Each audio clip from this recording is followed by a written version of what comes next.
come across a rather unique prize machine inside an arcade in Shinjuku, which focus mainly on Tomica mini cars. What's interesting is the Tomica are stacked like Jenga blocks. The challenge is, for 100 yen, you are required to scoop up the Tomica onto the base and push towards the stack of Tomica. However, it's tough because the die-cast mainline are mixed together with the smaller boxes Tomica, which are in plastic. Hence, the chances for the tower to topple is very slim. However, it's still an interesting sight to see so many Tomica inside an arcade machine.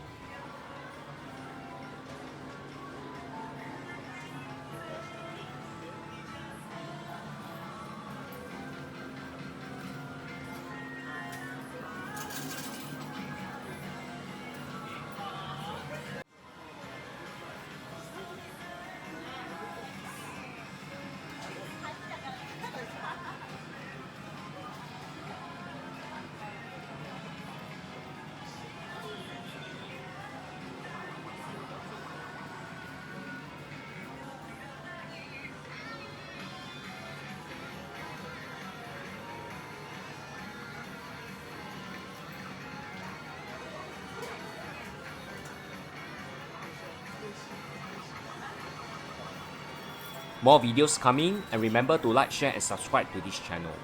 Thanks everyone, bye!